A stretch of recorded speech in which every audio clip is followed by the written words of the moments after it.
maybe alleviate suffering, maybe transform these inner stories that we have and just go beyond so we become maybe the dream that we had when we were children.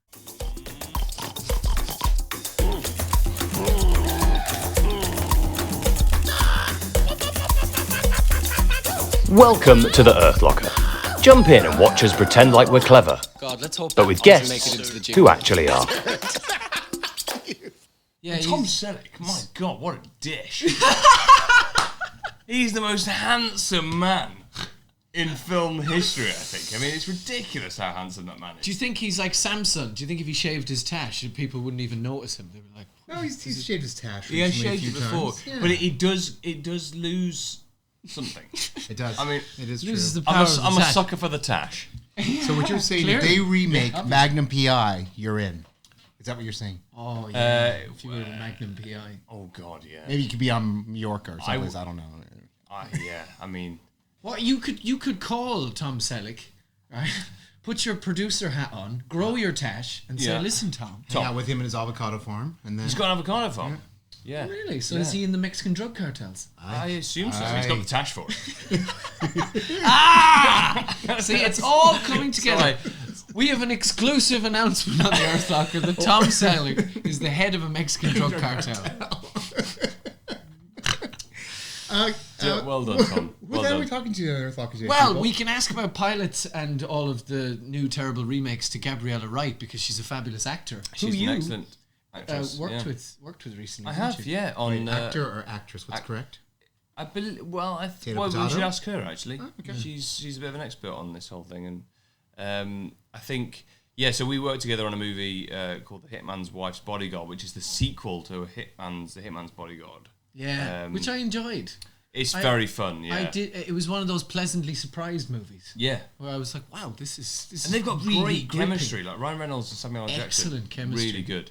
And even I would say even more so what I've experienced in the second movie. And me and Gabriella met on that and hit it off. The thing is, we were just so aligned in our missions outside of our acting careers, and that was what was so quite nice about. That's what I love about meeting other actors and meeting people in the industry, like we met, and you find alignments in things that you want to engage in things outside of just acting. She's extraordinarily inspired. Oh my God! She described it to me thusly. She goes, I have visions. Okay, I have lots of visions of meditation, which she's been teaching for 20 years. Yeah, she's been teaching meditation. Yeah, and. Well, I don't know if we should over-introduce. No, I mean, I'd love to just sort of talk to her and see what, and ask her how it all began for her. Yeah, she's got a great story. The big objective is freedom from suffering. Yeah. That's her bit, and is working with Dr. Deepak on a new global Dr. platform. D, as you like to call him. Dr. D and me, we go way back. Yeah. Till... It was like I was went on the Deepak Shop podcast. It was kind of like I was just sort of. It was almost like I was outside of the podcast listening into Rob and Deepak's Deepak's podcast. Yeah, we were so engaged with. You and I were both the third wheel. Yeah, totally. I was like, should we just leave you guys alone, or for a moment? Well, we have the great honor of working with his associate when it comes to Never Alone. .love, which is the new global freedom from suffering platform. Yeah, it's a brilliant idea. Interestingly, like Bitcoin goes, we're a currency, we don't need a trusted third party like a central bank or a government.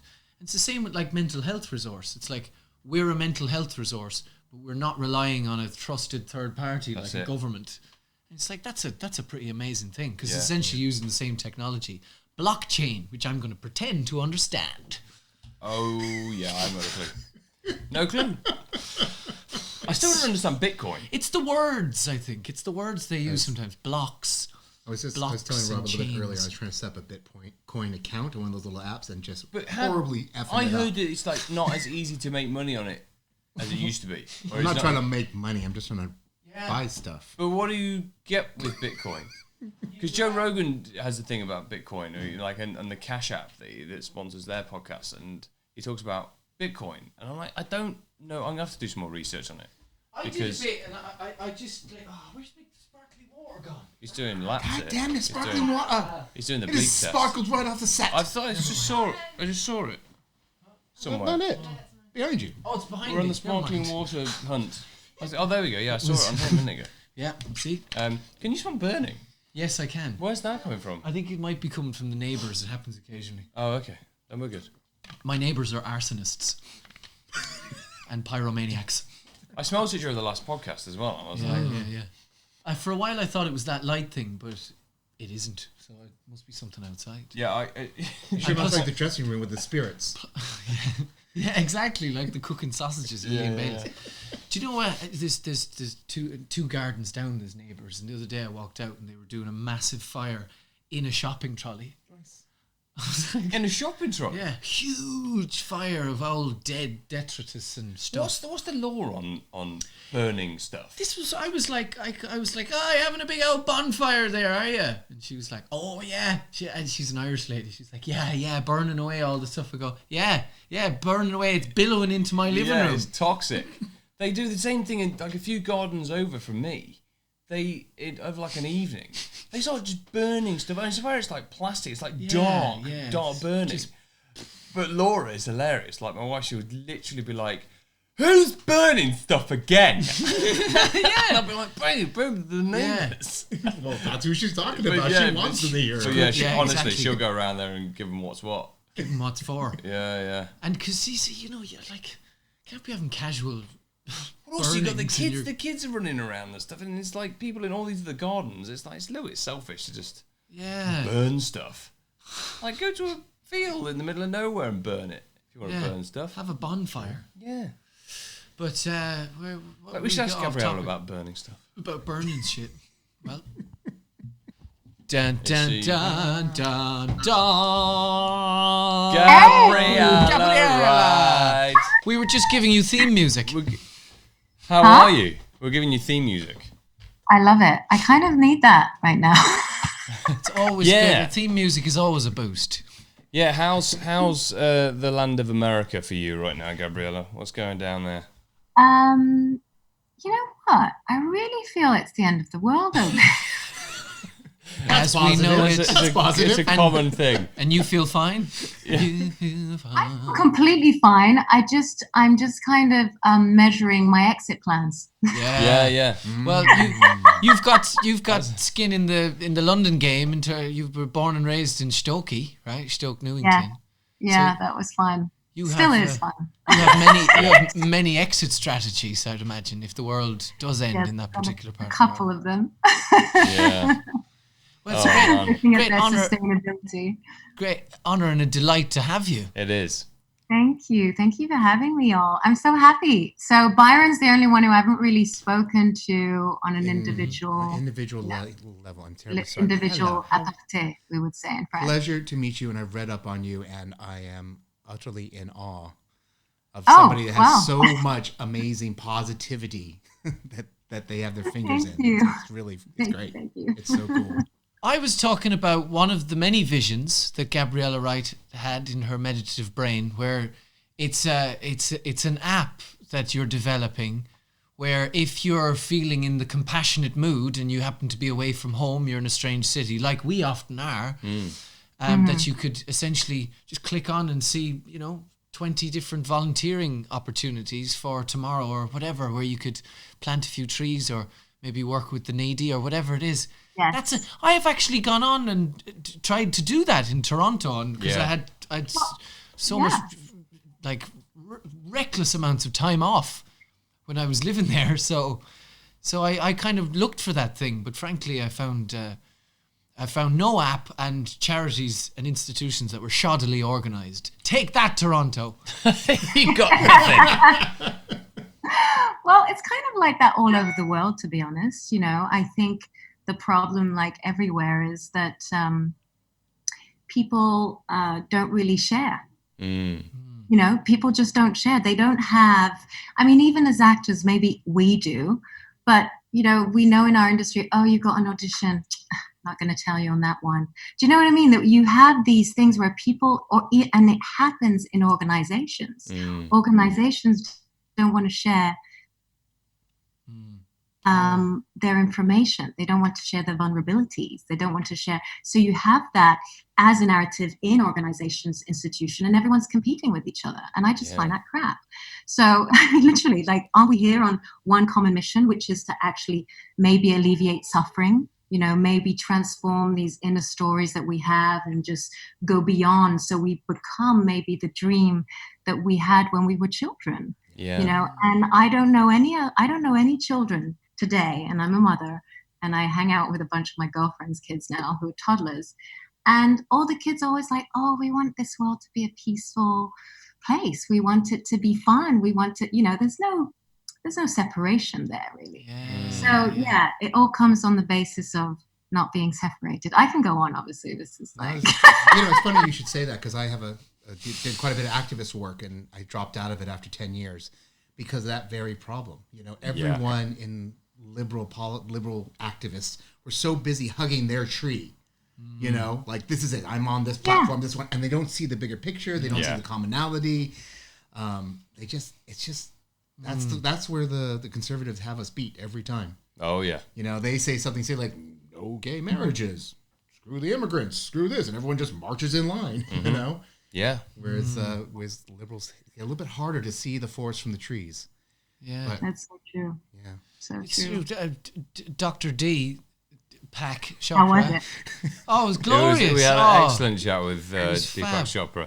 Yeah. Me and Byron were the third wheel. Yeah. As Robin and Deepak had a bromance, a marvelous bromance together. I'm not surprised. I was playing teacher's pet, Gabriella. That's always. Oh, you were. You quoted all the right things, did you? Oh yeah, he was quoting away. Yeah, Deepak. Yeah, like that. That's right. Stars. But he put it well. He was saying that only until you are the love and you have love kind of emanating from you can you instill any change towards love, because those people are kind of separatist, angry, social justice people who have kind of missed the point. Yeah.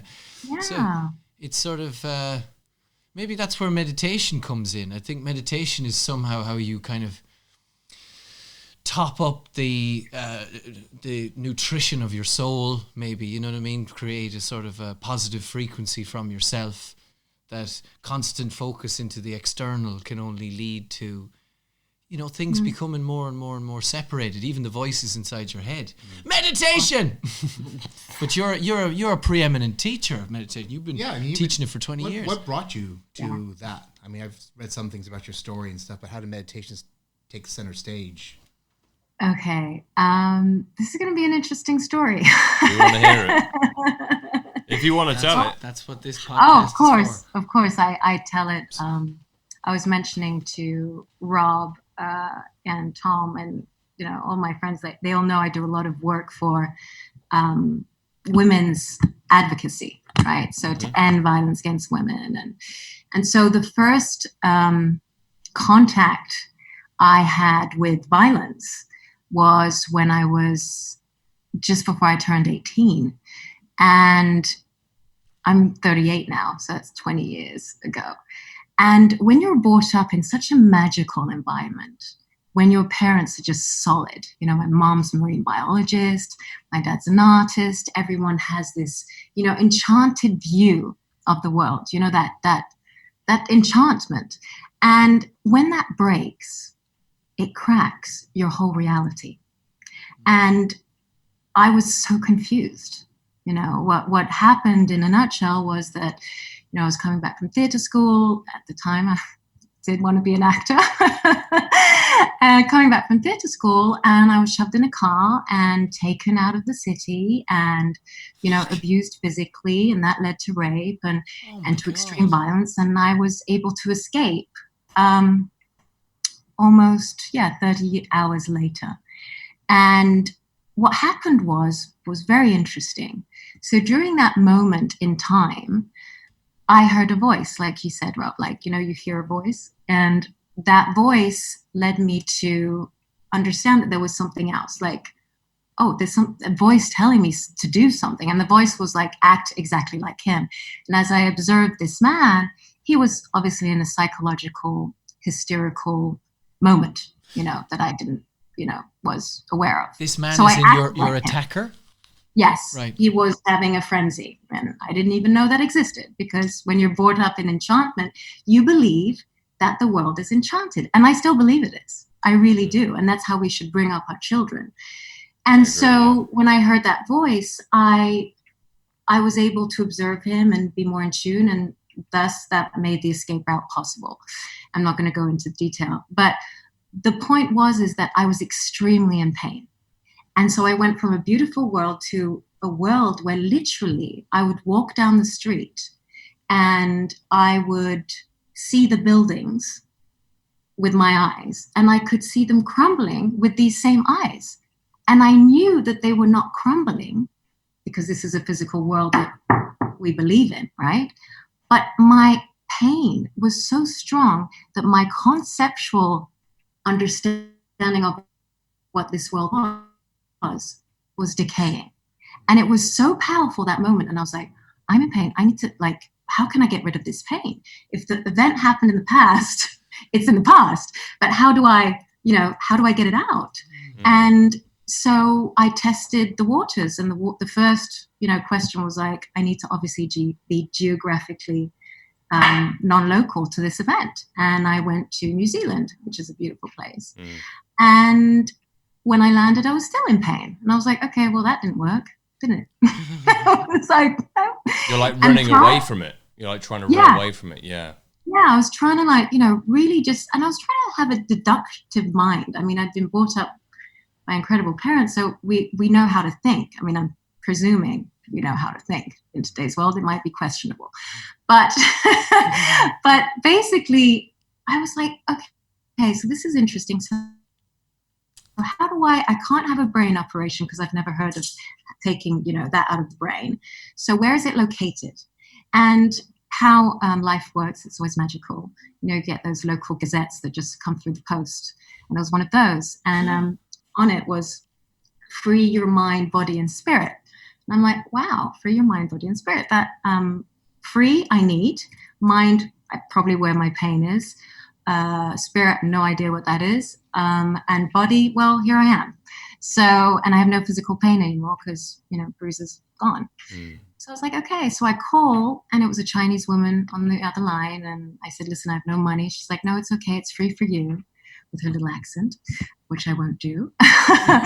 But, and next thing I show up the next day, and it's this kind of green patch in the middle of a shopping center all around.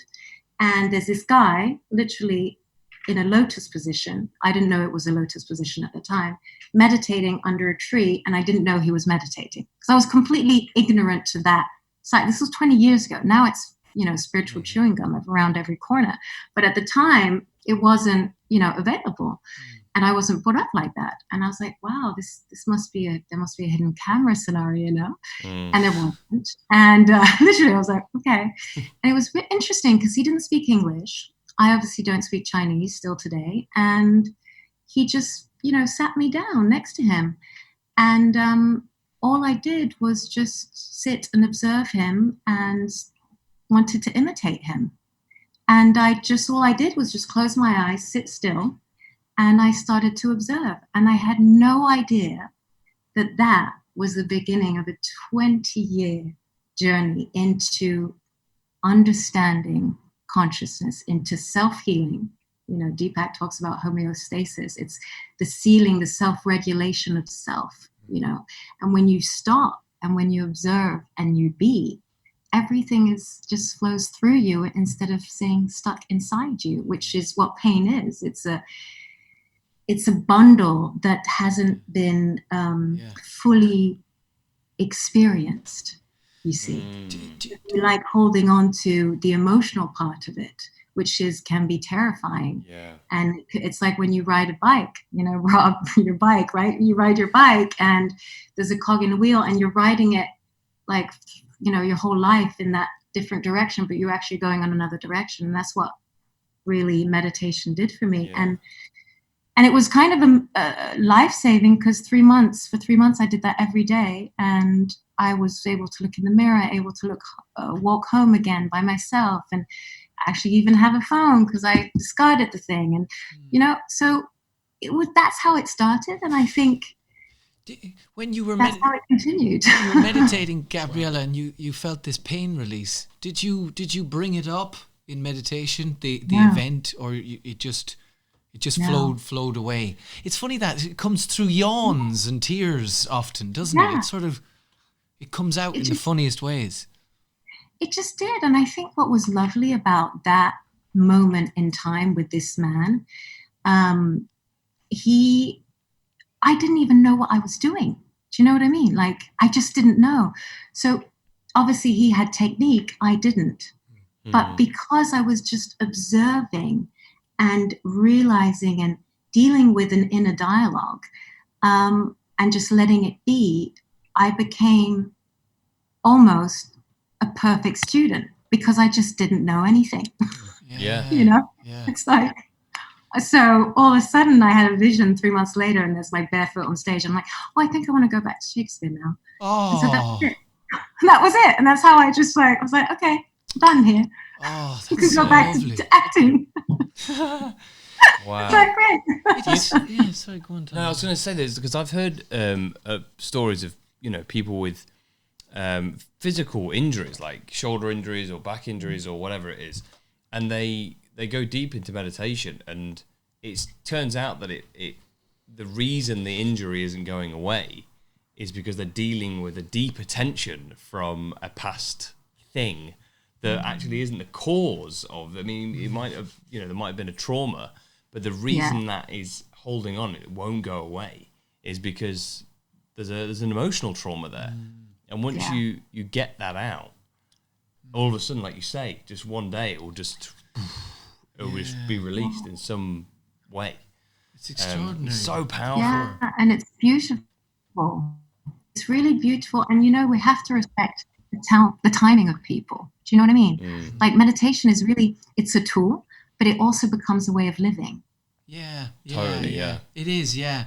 We're always harping on about people kind of handing off their power in terms of not, being on the yoke of convenience and stuff on this podcast. But I think starting to meditate has been the way that I've handed power back to myself in the most profound way, because it's then the upshot of meditation has been, maybe I could do this, and it essentially creates a more sort of spirited motivation in you to not discount yourself, Like the other night, I installed a sink in my kitchen from IKEA. Did you? What? That's not bad, that's is it? Good. I don't know how to do that. It doesn't work 100%, but it's a bit leaky, but it's working, No, it is. It just needs to change the thing. But basically, what it is right. The wastewater pipe is too high up, and all the IKEA bulk takes the actual pipe that you're supposed to connect to that wastewater pipe too low. So when you have a wastewater pipe thing that does that, it's IKEA's fault. It's IKEA's fault. Exactly. It's a Swedish conspiracy. That's what meditation is taught us. Damn the Swedes. Yes. So 4 hours later, but it does kind of hand you back, I think, a powerful sense of agency and sort of and homeostasis about your health. Yeah, it's extraordinary. I remember when I was a kid. Sorry, Gabriella, you go on. No, go ahead. I was going to say quickly. I remember as a kid, if I got a sore throat, which felt like an infection or swollen glands, I would go, Mom, I feel this infection. She'd go, all right, don't worry, I'll take you down to Dr. Sullivan. And then I'd be on a course of antibiotics and it would go away. And then I learned this breathing technique, which is basically just filling your body up with oxygen and then just Hof, relaxing. Right? Yeah, which is kind of popularly known now as the Wim Hof breathing technique. And now that clears infection in my body. Wow, that's great. It really, like in the second series, at the right at the beginning, I think, because I'd been kind of lounging around for a few months, and then we went back into filming, and I was like, oh, and I got a bit of a infection, and I just breathed it out, literally, because what happens is the science, all that oxygen causes an alkali state in your body, and bacteria can't live in an alkali state. So if you kind of do that prolonged, it just kills off. It was only the start of a sore throat or something, but still, it was like, no more antibiotics, no more doctor, no more bullshit. Amazing. Yeah. You know, it was so. Well, what it is as well is, like, I think what you did there is a classic example of what can you do yourself to heal yourself before going down the route of, pills and, like you say, antibiotics and things like that, because there are so many things you can do to take control. Like just simply breathing and being aware of it and the food you're eating and being more mindful of those simple things. Yeah. And the power of being self-aware of as simple as being sick or as traumatic and as big as what you experienced. It's we don't give ourselves enough credit how much power we have to control and love ourselves. Yeah. A place of health. Yeah. To get beyond something like that.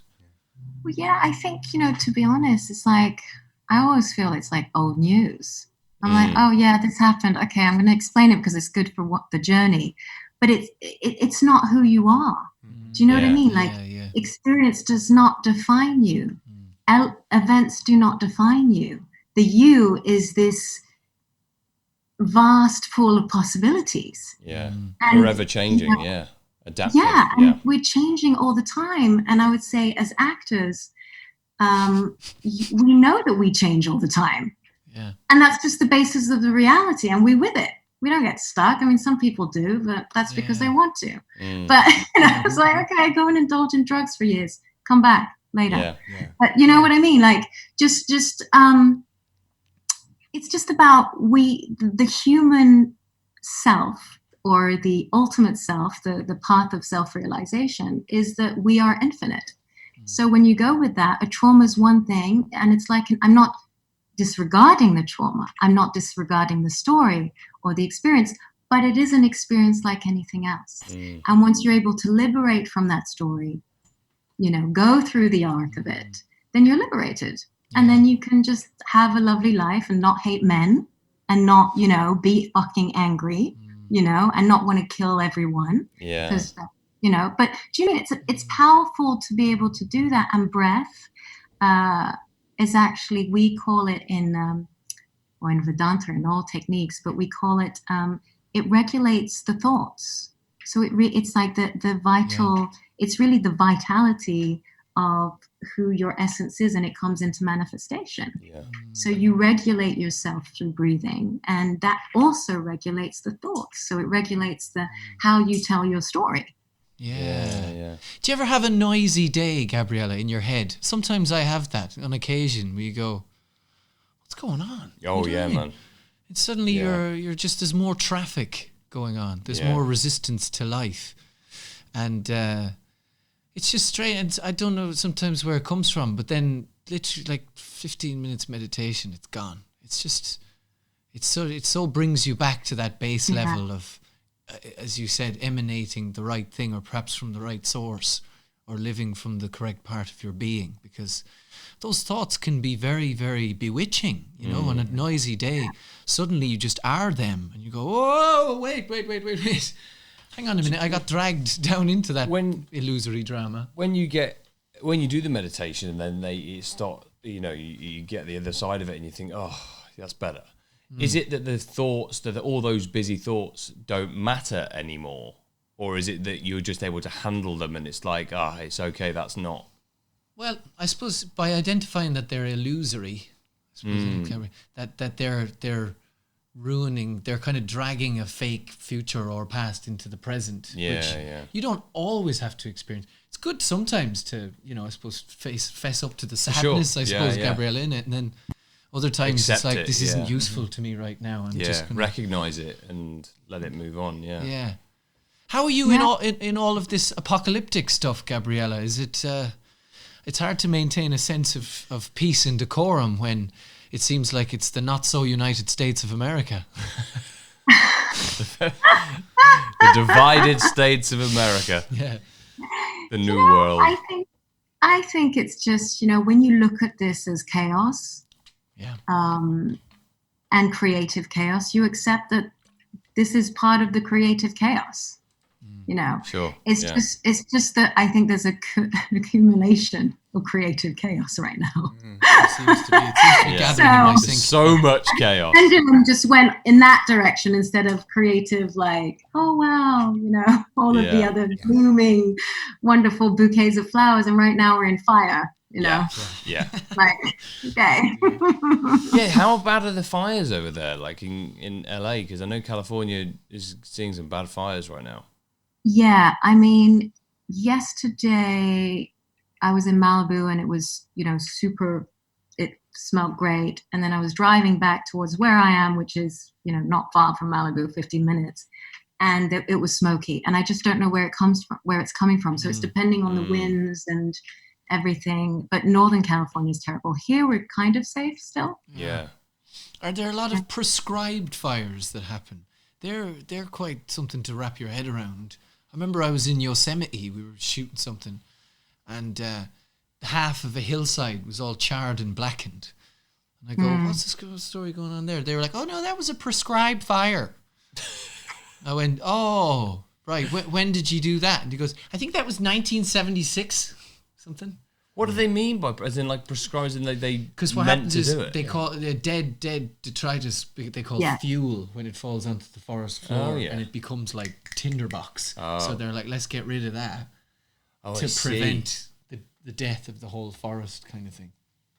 But it had gotten out of control, Gabrielle. It had gotten out of control, so all the trees were just like blackened monuments. It's insane. I mean, what I'm really sad about, and this is, I don't know if you've been to the redwoods, but that they're burning right now. Are they? Yeah. You know those giant sequoia trees? Yeah. Sequoia. Some of the oldest living trees, things on the planet. Yeah. They're so beautiful, and they're burning. I mean, obviously they're designed. They've been here longer than us. I mean, maybe not longer than us, but they've been here. They probably have been. No, they have longer. I think that's very true, actually. Yeah, they lived to thousands of years. Yeah. So the point is that they're burning, and they're designed to not burn. Yeah. So what does that mean? There's the house is on fire. I mean, the house is on fire. The house is on fire. Our house is on fire. Our inner homes are on fire, and that's why, you know, mental illness is going up. You know, suicide, everything, because it's the same thing. People think that this home is separate than who we are. It's just not. How does that cognitive dissonance happens on such a collective level? I found that with the Amazonian fires. It was just so profoundly fucking so, you know, and people were, I don't know, people were profoundly dissonant. You know, they were profoundly cut off from the reality of the world's lungs on fire. And I how do we tackle that? You know, I suppose that's the opposite of awakeness. I suppose it's just sort of investing in the ever-changing news stream story and kind of becoming desensitized to it. You know, I think, first of all, it's a really good question, because I think that's what we have to battle with daily. You know, even I notice sometimes how sometimes I get numb because it's just too much. Yeah, that's true. You know? That's true. It's there's a lot, and you don't want to be the weeping willow. You know, you don't want to walk around with a constant box of tissues and, you know, I'm wiping my tears, because that's how one could be, right? If one is experienced into being moved. So I think there are two things. Like, first of all, we're numb. We're overexposed to information. Yeah. There's too much information without heart. When I say too much information without heart, we're not being moved by the information that we're receiving. No. So even in the films, I'm sorry, guys. Absolutely, I agree with you. Oh, yeah, totally. A bunch of films that don't even move me. I'm like, why did you waste $20 million on that? I mean, that was really a pile of shit. Yeah. And it's putting crass into our children, and it's just like numbing us. So first of all, we need to numb ourselves. And I feel that actually starts with storytelling, because I really think that storytelling is such an ancient, beautiful way of gathering people together and experiencing one another. And we just forget about that simple technique. I mean, you know, it's easy for us because we're actors, but other people, they read stories on Instagram. That's the storytelling. Do you know what I mean? That's true, it's like really fucking poor. It is. But poor of the mind, you know? It's like poverty. Yeah. We're living in poverty, and yet we're surrounded by material objects that are numbing who we truly are, and that's why meditation helps. But meditation is often seen as, what is that thing from Asia? And then all of a sudden in the US it's seen, oh wow, well it's trendy here, let's do it. But they don't, so where's the middle ground into moving into being, right? I mean, it's a big question. I think we should denumb ourselves by just like listening, creating a deeper listening. But we need to be moved by storytelling, and that's it's probably what your guys are doing on the Earth Locker. You're storytelling, you're bringing conversations that are vulnerable, interesting, funny, and maybe people, when they hear this, will be moved into action to wanting to contribute somehow.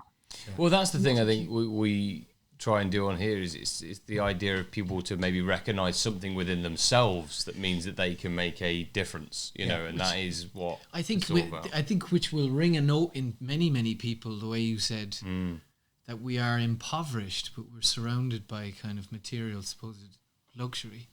I think people feel that en masse, It's true. It's an avalanche, a tsunami of that. And you are tackling this avalanche with a global mental health resources platform called, with the great Deepak Chopra, and the other name which you told me of, Punacha. Yes, Machaya.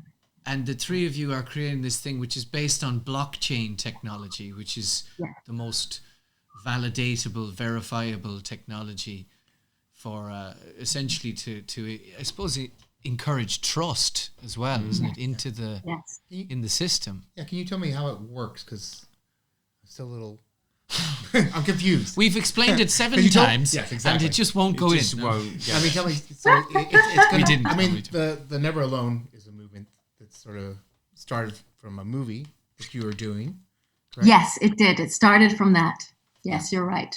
Mm-hmm. Tell us the name of the movie, Gabriella. Well, it's changed so many times. Why, have you got a dodgy accountant?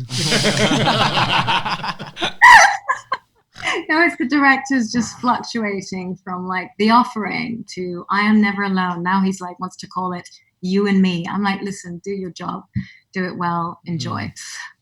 He's amazing, by the way. He's incredible. But artists, we go through fluctuations. Very flappable. But so it started.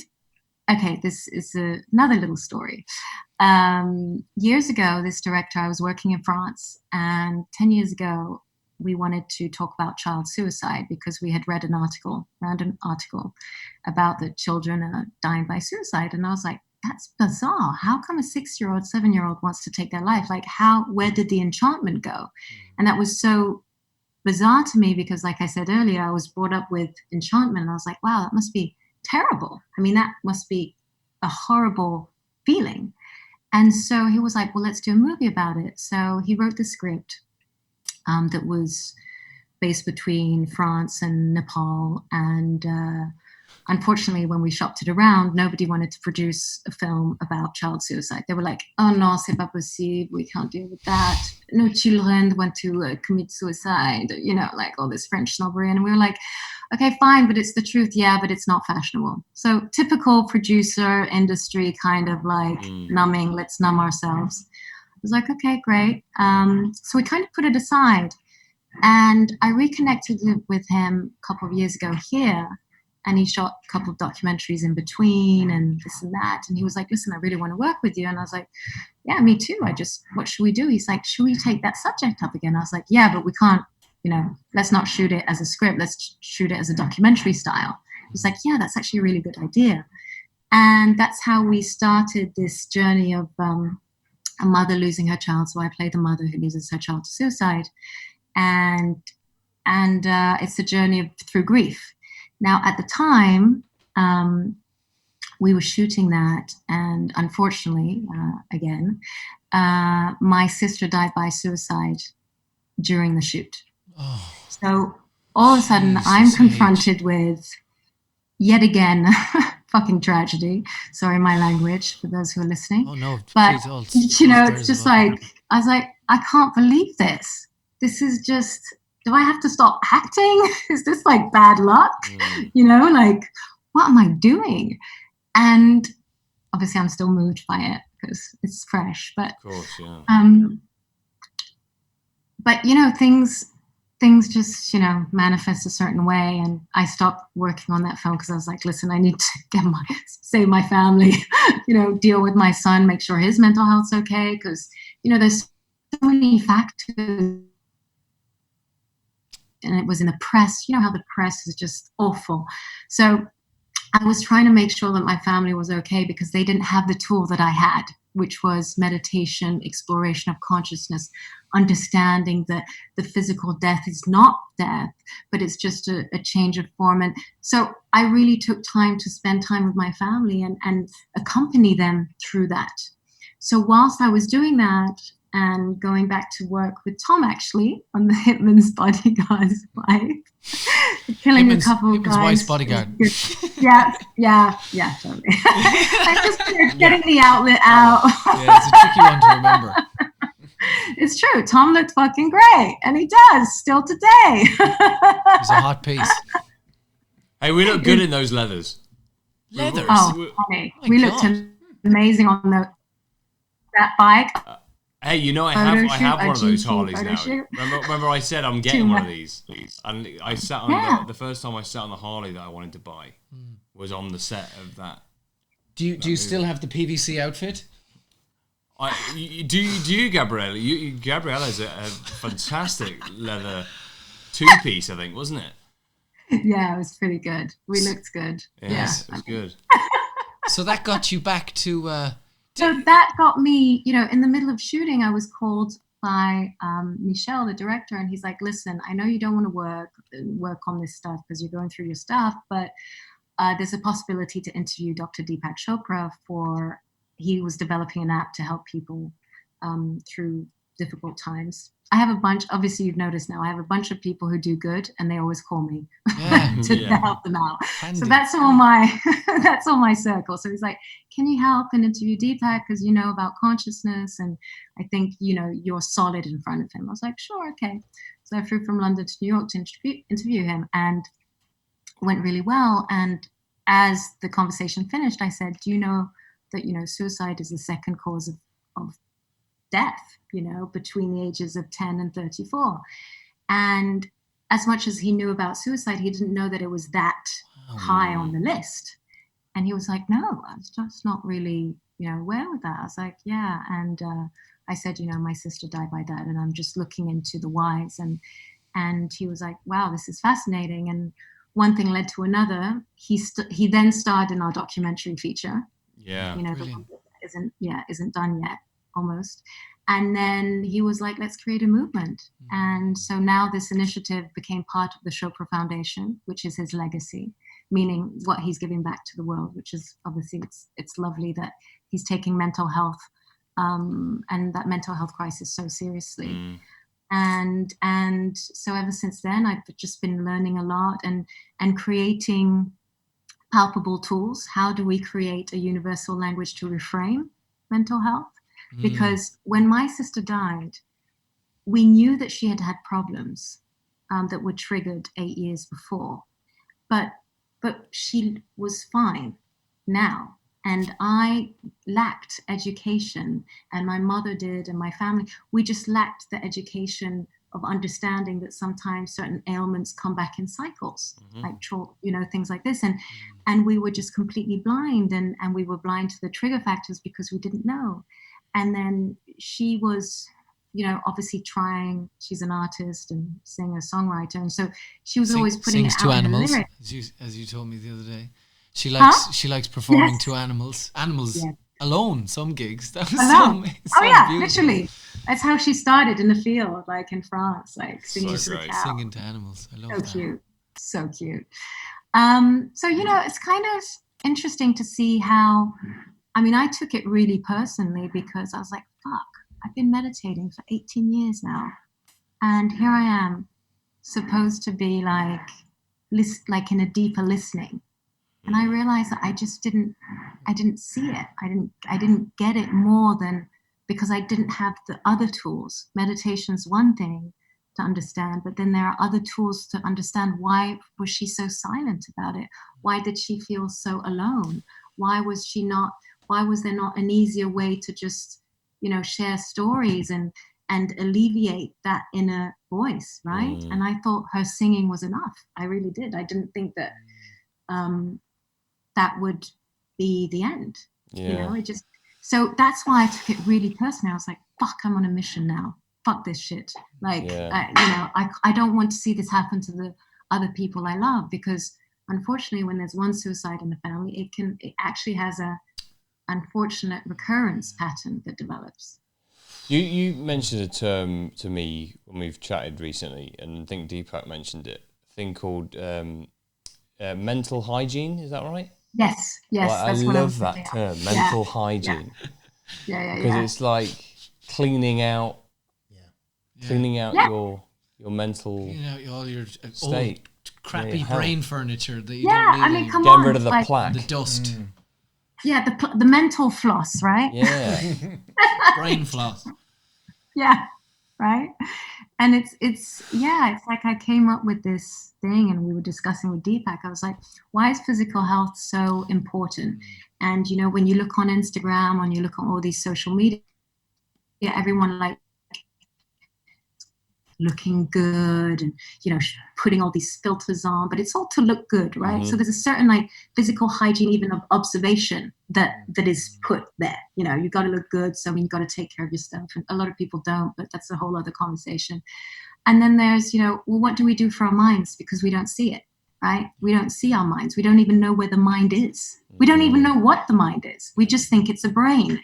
Now, since you spoke to Deepak, you know that the brain is just an instrument that streams consciousness, right? Yeah. And it's not even the brain that streams consciousness. It just kind of looks at our 5 senses and, helps this tool of a body to navigate. But everything is consciousness. So you know what I mean? So mental hygiene for me was a way to just make it really basic and give you instantaneous tools, whoever you are. So if you're a mother, single mom, at home dealing with like baby blues, or an ex-husband who's giving you death threats, or whatever it is, whatever extreme it is, that's life. There's no extreme. It's just, this is what life is. It's full of experiences. So I'm putting together this toolkit, and I'm writing a book about it, on how to just create your own toolkit that suits you through different experiences of life, and long-term, short-term, immediate, if you're like having a panic attack and things like that. And what I say, which is very important, because I think it's super important for the people who've been working in this field for years and made this a specialty, and they've dedicated their whole lives. I'm coming from a place where it's mental hygiene. Mental hygiene is prior mental health. So it's prior the psychology, the psychiatrist. This is really something that everyone can do. And then you have a sense of self-assessment. Yeah. Can you give me some examples? What are some steps you would take to be conscious and practice mental hygiene? So simple things.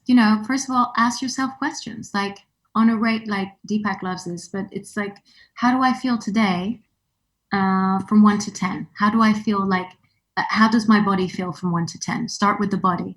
Then, so you just, bring your attention. Oh, I have a little tension there. Okay.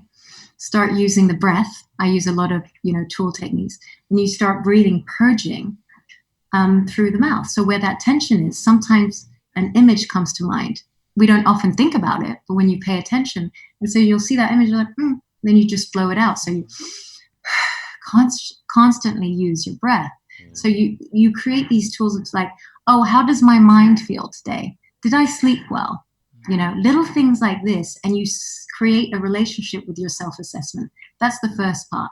Then there are, obviously I've written like so many things, but so many simple techniques. Like I'm having a really bad day, an emotional, turmoil. What emotions are linked to water, right? So even if you're in a waiting room somewhere, I always like using situations where you're not sitting in a yoga position or lotus position with candles and incense, because we can't. Okay. And some people don't even have room in their place to have that, because they've got 3 screaming kids, work on the top floor, lower floor, elevators broken, whatever it is, they right? wouldn't let me into Tesco with a naked flame. Yeah. Two candles. Yeah. So you know what I mean? So you have to create the incense, the like lovely Ravi Shankar vibe in here. You got to create it here. So I always use what I have. So if there's running water, even at a basin, I just go and just like visualize that I literally go like this, and the water soothing element is soothing the emotions, and you feel it like getting washed through your hands, because your hands are the tools into how you touch the world. And so how you're touching the world, you're cleansing the world, and then you're creating a new relationship with the world. So it's a lot of little mind tweaks like that. You use the air, you use the wind, you use the grass, the earth, because these are the senses that shift the story, which is basically mental hygiene. Right? Language is so important, isn't it, Gabriella? It's how we negotiate with our dragons. And something is, like the way Tom responds, something as helpful as the semantics of mental hygiene, it creates a new domain. It creates a new, very, very easy to conceptualize place that you go, all right, this thing needs maintenance. This concept needs investment. And I think, language is so powerful, especially when it comes to all this. You and Deepak, you're so good at finding the right sort of crude language furniture to kind of to offer to someone to go, this is it put simply. This is it to ground something quite complex. Because no one, especially like it when, I suppose at the beginning of my thing, before I done the meditation, I didn't really have any relationship with my inner self at all. I never really took the time to brush my teeth mentally. You know what I mean? And, totally. And to sort of, or to factor it in the kind of prosperity or failure of my life, that it had any part to play. And I think that's probably where most people are standing or sitting. And so I suppose it's that language you guys are using is so helpful to kind of to bring to light en masse for people to go, no, listen, that area, it's underpins everything else. It's the fundamental for everything else. Yeah, and even fundamental. When you were talking, I was doing my little checking out where tensions were in my body, Yeah, I was doing the same thing. Yeah. Like, actually. I was going all double relaxed as you were speaking about it. I'm really excited about doing that tomorrow morning now. That's what I'm going to do. I'm going to get up and literally just sit there and think, right, I'm going to do my little assessment. Stick the mind in the body. Yeah. See where you go. Yeah. Because sometimes I get up and one thing. Yeah, because I think it's really good to have breathing as part of a morning routine. I've gone through phases of doing the Wim Hof thing in the morning. But I get into a habit, especially with the kids getting up, and I try and get a workout in and get the kids breakfast and things like that going before the kids wake up, so everything's kind of organized and I've got the workout out of the way, and I forget to do probably what is the most important thing, which is actually just center myself before the inner workout. The inner workout. That's more important, because I inner get up workout, that's a good one. Inner workout, See, that's why I'm still chubby and you're not. I focus on the inner workout first thing in the morning. But, you got to do the outer one as well, though, Byron. Tom gives you a lot of grief about this. Hey, look, you're wearing a sun on your t-shirt. Is that or is it a flower? That's a flower. It says hi. Oh, it's so cute. I've been admiring it the whole time. Right. I love it. He's East London's friendliest hospitality man. Yeah, I'm that's a what you told me, so I can't wait. He's notorious. I can't wait to come down and hang out. Oh yeah, you have to come out and hang out. Yeah. Hey, okay, so sorry, we started this with my question. Oh yeah. Because I need to understand the app. Yes. Okay, so let's get back to the app. This is great. So the app actually is a platform. I'm using the word platform for a reason. And I wish my other co-founder was here to speak about it, because he's our tech savant. I have visions. I'm like, I don't know how to do it. Just try and make it happen. He's like, oh, let's translate vision into this. I was like, oh, that looks great. So he's from Bangalore, which is the city of tech, of course, in India. And he has a lot of experience in that world of developing apps, and he's helped Deepak over the years. So he joined the story of Never Alone for a personal reason as well. So 2 men and a woman, and we're on a mission. And the mission is to create a worldwide web. I'm just using that word because it's like a mandala of online and offline community. So offline, so basically one can find oneself online, and that can be translated in our physical communities with tools. So why this, Punacha likes calling it the shutterstock of mental health. You know what Shutterstock is, right? No, I don't know what it is. I honestly don't. If you need stock footage and artwork and Yes. and things to put on your website, you go to Shutterstock and they have Shutterstock. that you can pay Okay. for So images. you buy, and you buy like, oh, we need a little girl crying right now in front of the church. Church girl You crying. go to Shutterstock, I don't know why I you need pay to 50p for some. Go, go kick that toddler. Quick, film it. Quick, go to Shutterstock. Right, now run! Take a shot, man. Take a shot. Get a wide shot.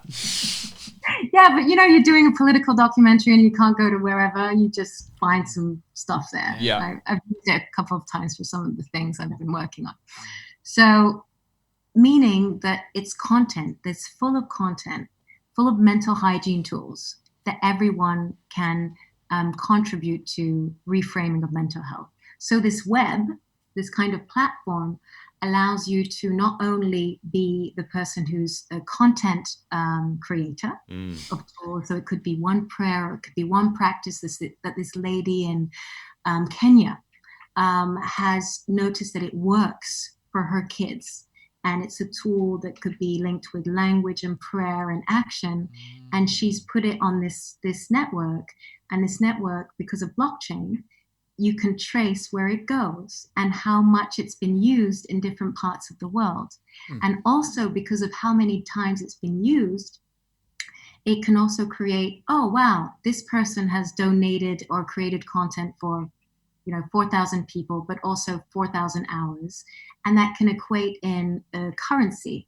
So we're creating tokens. So people are awarded in content creation, but also people who have, experienced, like, had all these benefits from these tools are also, awarded. So there's a transaction that's happening that's creating an interesting dynamic to reframe mental hygiene, really. So it's all about tools, all about how you exchange it. And blockchain with Hedera, they're a very trusted network. It allows transparency and open source. And yet for open source, because in an economy that we're in today, we're all finding extreme difficulties financially. So at the same time, we can still trace where your IP, your, intelligence and your content came from, and you will still be awarded for it in ways. And also for donors, for example, big corporations or whoever, they can say, okay, we're donating to Never Alone platform. We're giving 150,000, and that equates to how many hours that you can get of therapy or different tools on this platform as well. Because as you know, in the US, I don't know in the UK, but in the US, therapy costs so much money. Yeah. And there's none of that in health insurance, And, right? it's the mental health programs at school are very it's not taken care of at all. Yeah. And in France, I mean, the UK, it is here, but it takes forever because I have quite a few friends of mine literally waiting 6 to 10 months, 12, a year to see an actual therapist. Yeah, it's ridiculous. They have to jump through many hoops to the NHS before they get one-on-one attention. Yeah. A lot happens.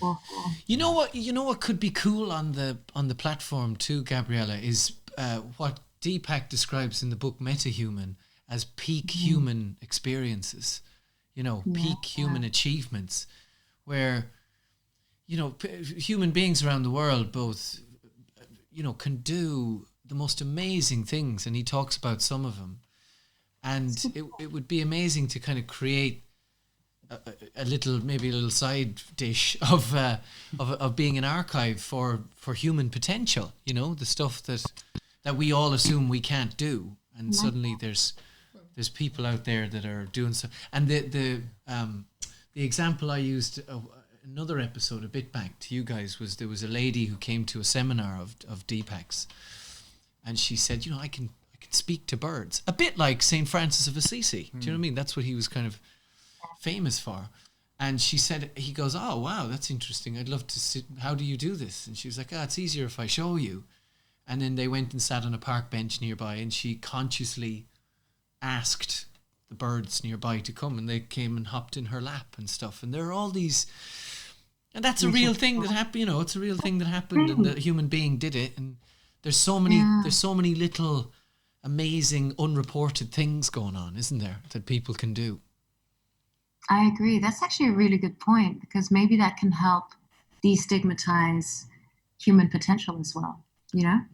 You know what I mean? When I use the word destigmatize, it means, maybe I'm not using it rightly. Yeah, but, if someone doesn't want to feel like a freak, they don't want to feel like freaky. That's what I mean. It is. I mean, isn't that really the thing? Everyone needs to recontextualize what it means to have superpowers. Yeah. It's not just Marvel or Umbrella. Yeah. No, it's like your son.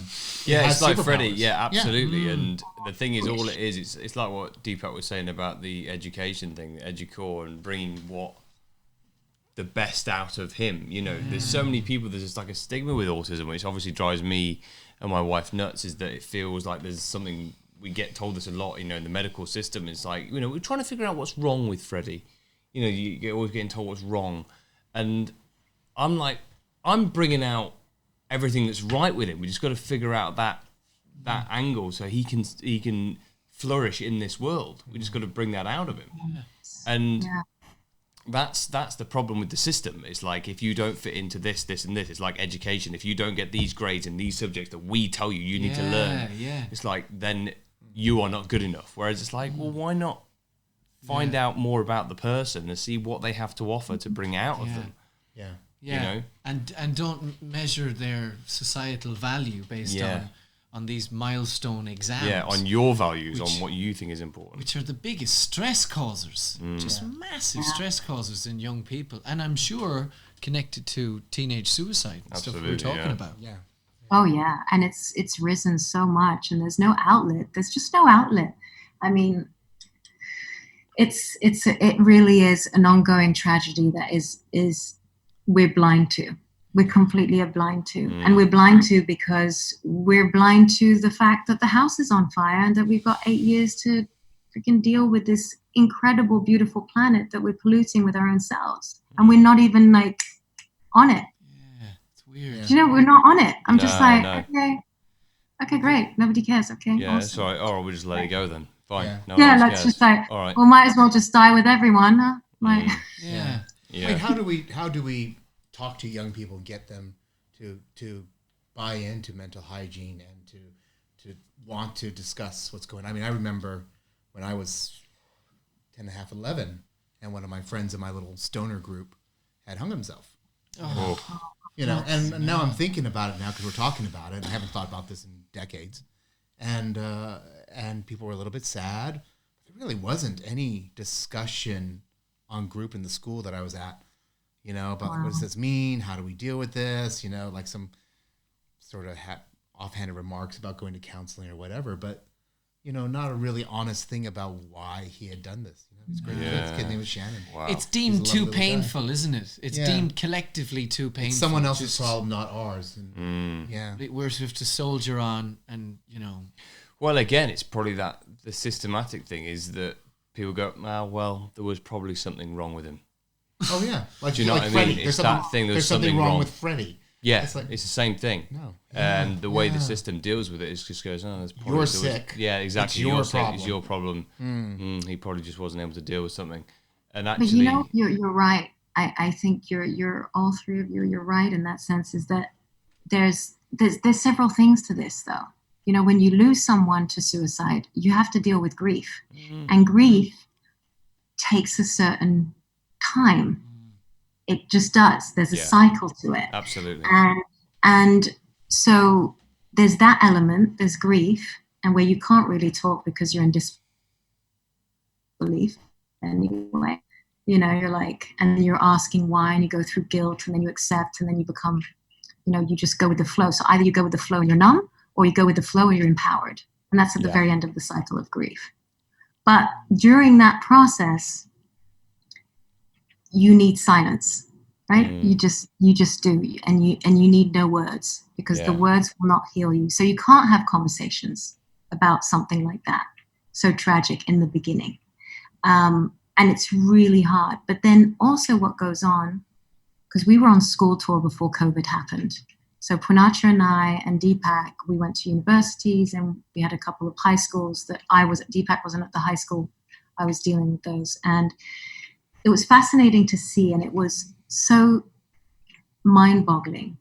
So we created Never Alone conversations. So we would have students on stage with us. We'd have the head dean, school superintendent, and we'd have a psychologist, and you'd have me and Purnacha. And then in the audience, you would have parents, and you would have teenagers, right? And what was fascinating to see, to observe, everyone was so scared to talk about this, but not scared because they were scared that it would happen to them. Really? Yeah, like they were scared, like the parents. And it was so bizarre because I have a 16-year-old, so I was 21 when I had him. So I feel like a teenager, to be honest. Like, I know it's random, must have stopped in time, but I feel like I have a wiser innocence, but I'm still in that. I'm just hanging with my boy, you know, like he's my friend and I love him and I give him the respect of a mother, but, you know, we're teenagers. So at the same time, I was feeling what these kids were saying. And they were saying, you have to the audience, they're saying, you have to see where we're at. You have to see through our lenses. You can't just give us stuff because we're not going to listen. Yeah, so exactly. They're saying that. And I'm like, oh my God, I get it. And then I see like a parent in the crowd going, yeah, but I am so scared that my son is going to do this. And like, it just comes out and she's got tears. And I'm like, oh my God. And I'm like feeling her and I'm feeling the kids. And I'm like, shit, and they're scared. It's like this, it's just this fear that is not fear it's just fear of losing someone they love. Yeah.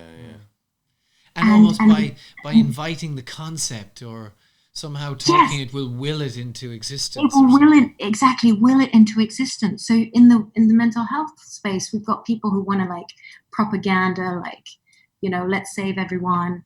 And then you've got people who believe that that's actually not good because we're putting that message into sometimes unstable minds. And that's why, for example, the press, when they always highlight high-level suicides, there's a lot of, you know, organizations that are against that because they believe that that is just an enticement to the fragile minds that are out there. Somehow validating that that's an answer. Validating that, oh, wow, they just were in the press and, you know, everyone's crying for them and they want that moment. And we were speaking with the Dean of Religions at USC, and he was saying the same thing. Like, he found notes of, you know, students in their 20s saying, yeah, we want to have the memorial that so-and-so had before hanging themselves in the closet. Jeez. You know what I'm saying? It's like, so actually, I don't know what the solution is, but I'm on the journey, and we just have to listen, and I think together we can do it. Yeah. Wow. You know? Where'd you get this extraordinary sort of Madonna-like nature? I don't mean the pop star. I mean the one she ripped off with her name. Yeah. You know, where'd you get this extraordinary? Have you always been this way? I don't know. I don't know if I have my self-assessment ready. You have an incredible motivation to kind of alleviate suffering. It's profoundly honourable. Yeah. It's profoundly, you sort of emanated from your core. Yeah, it was one of the things that drew me to Gabriella when we were working together. I was like, this woman has this overwhelming kind of healing nature, just everything about you. Yeah, it's amazing. It's infectious to be around, you know. Yeah, it's inspiring. Yeah, it's very inspiring. Very sweet. Well, thank you so much for coming on, Gabriella. Tell us, Gabriella, quickly, with the neveralone.love, when can folks expect that to come into existence? Okay, so there are several things that are happening. So our platform, we're going to have a first version in about 3 months. So probably November. end of November. We've got some apps that we're supporting. We're kind of creating a Never Alone, like a trademark, like not a trademark, like a Brand fair or? trade. You know how you get brands that are fair traded, and that's. So we're creating a Never Alone aspect of that. So this is like good for mental health, mental hygiene, and all this. So we've got 2 apps that we've now supported. One's called Mind Dive for instant meditation, and the other one, which I love, which is about community service. And so Yeah, we were talking about this. That's great. It's called Gab. Oh, you broke up, Gabriella. And that's I'm really excited about that because I'm so sorry, Gabriella. It's called Gabble. Gabble. Gabble, yeah, GABLI.com, and you can download the what I'll do is I'll send you everything in an email. Yeah, so we'll put it on the show notes. Yeah. And that's great because in a 5-mile radius, you can be of service and give and borrow and, exchange. So it enhances community service. Right. So that's fun. And that's that. Suicide Prevention Week is from the 6th of September to the 12th of September. And we've got a campaign that I'd love you to join that's called Love in Action.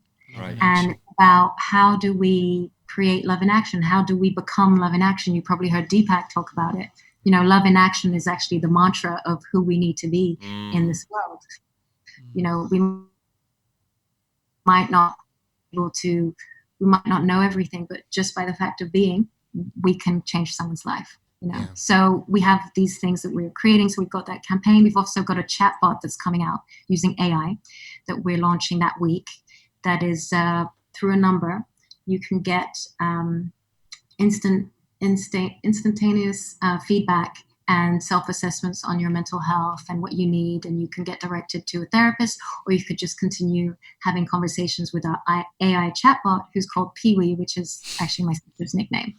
So, Brilliant.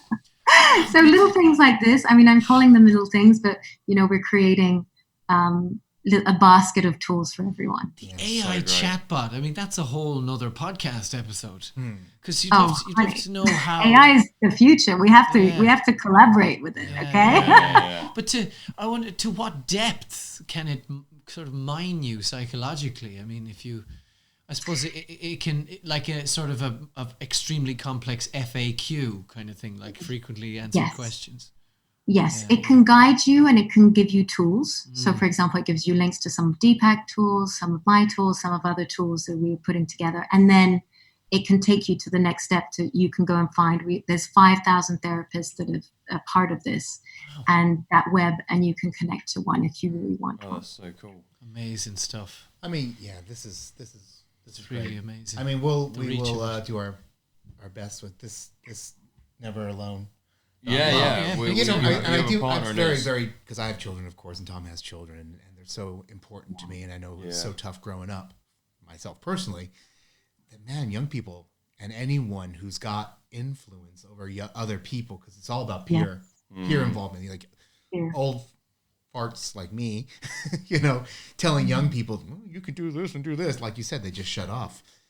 It really needs to be peer based, and I just really encourage anyone out there that wants to participate to become part of this community and be a peer that's going to bring this conversation into existence, and a little validation in the fact that it's okay to explore how to work on yourself. Yeah. That is just so vital. Not feel like a vulnerable sissy, or not feel, you know what I mean? Not feel a crack of the Instagram veneer that you're not, life isn't just perfect.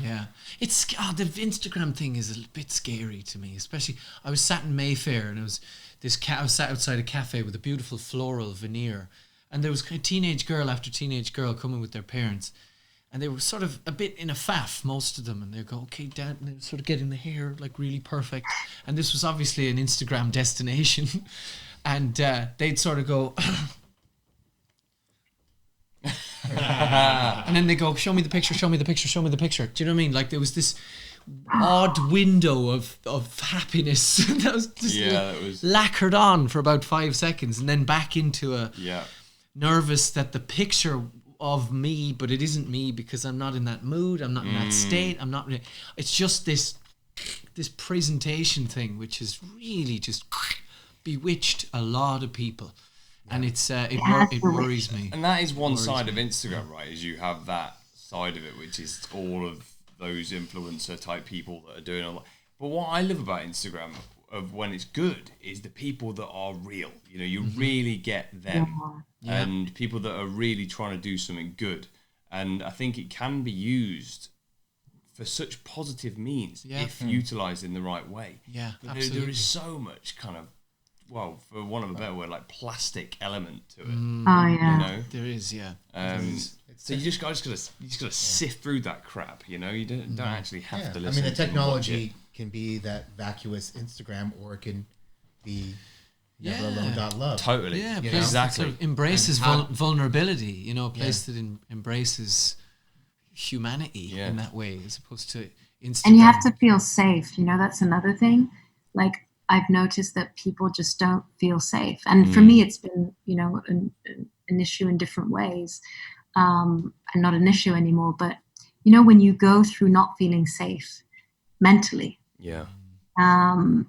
physically, and online, you know, it's like so you have to create safe houses, safe spaces. And it's like the Wild West out there. It is. Online. It is. It's a bear pit.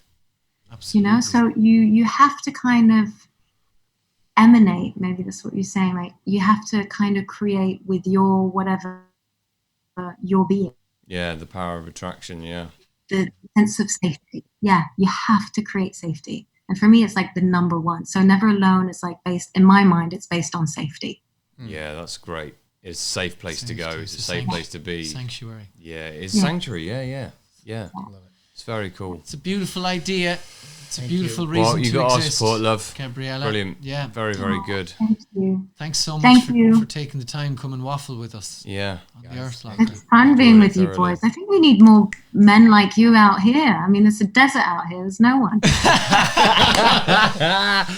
Talking to you, you know, get out there. We can always flirt via email, you know. Hey, I mean, why not? We read energy through words. That's good for me. Yeah. Love it. Thank you so much. This is an incredible podcast. Yeah, this is a really good one. The call to action is not like and subscribe. So, Call to action is get involved. Get involved. Yeah. Get into it. Thank you. So nice to meet you, Byron. Thank you. Great to meet you. Thank you for your time. Thank you for everything you do. Nice to meet you. All right, And I get Gabriella. to see you all Take care. Have a physically wonderful at some day. point. Talk to you soon. Be Mwah. safe, darlings. Loads of Take love. care. All the best. God love. Thank you, you too. Bye. That was a good one. That was amazing. Wow. Okay, guys. Thank you. That was. That was. You're welcome, Byron. I love in his presenter so mode. funny. I fucking that first question, man. Like I've read her bio, I've read stuff about Gabriella, right? Yeah. And my first question wasn't to dig that deep. I thought it would be a nice, fluffy-ish question. What was the question again? How'd you get into meditation? Yeah. That's the best. And it was just like, and then she just took it Boom. there, and I was Yeah. like, Yeah. But I remember that was Basic when I question you first could have met asked. her. It was like that. Like it was. We were just in. I was like, oh, so how did you end up doing it? You know, and it would be this. Well, and by the end of the story, you know, her sister had died or whatever, and I was like, oh my god, you know, like.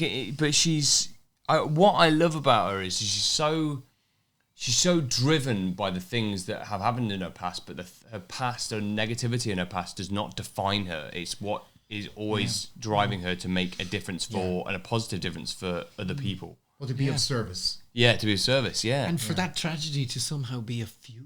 Yeah. And a positive one. To being in a state of service and good.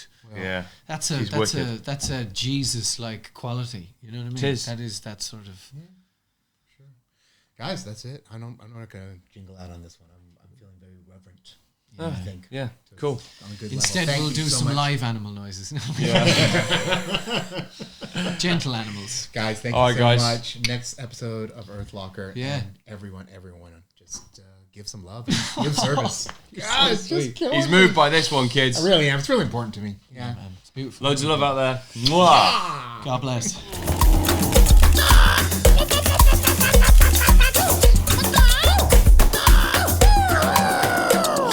God, let's hope that doesn't make it into the jingle.